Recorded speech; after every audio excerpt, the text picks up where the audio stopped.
Thank you. The images from that bus crash will without doubt weigh heavy on those students who were on board in the days, months, weeks ahead, and the first responders who raced to the scene to save lives, finding themselves face to face with their worst nightmare. First responders are highly trained to expect the unexpected. We pride ourselves being aggressive, getting after things. Being prepared to respond to any scenario comes with the profession. The job is to save lives and property, and that's just the goal right out of the gate. However, what unfolded here on I-70 Tuesday was different. It was our worst nightmare. A bus rear-ended by a semi on fire with students trapped on board. I've never witnessed anything like that. And, I hope I don't ever again. West Licking Fire Chief Todd Majors was among one of the first to respond. All 6 of his fire stations brought all they had as quickly as they could.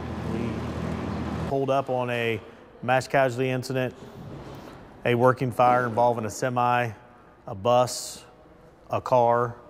We had a hazardous material incident and a rescue. The magnitude of the emergency prompting a call for help from surrounding agencies.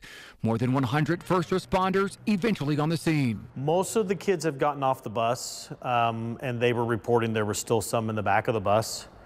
Our crews got as deep as they could into that fire while they were trying to extinguish it, but then in that confinement of the bus, they got pushed back by some very heavy heat and fire. 3 students on the bus didn't survive, a number that would have likely been higher without the brave actions by their classmates. Them coming together like they did and helped each other get off that bus, how they maintained an orderly fashion with what they involved in to get off that bus. Yeah, that's it. You want to talk heroic right there. Chief Major says the grim scene his firefighters witnessed will soon start sinking in. It has a really big impact on any of our firefighters that have kids that age. They start relating. Which is why he says helping them cope is vitally important. From professional resources and time off to peer counseling. They cope together. They get back and they sit around the table in the bay, they sit around the kitchen table and they talk and they cope amongst each other.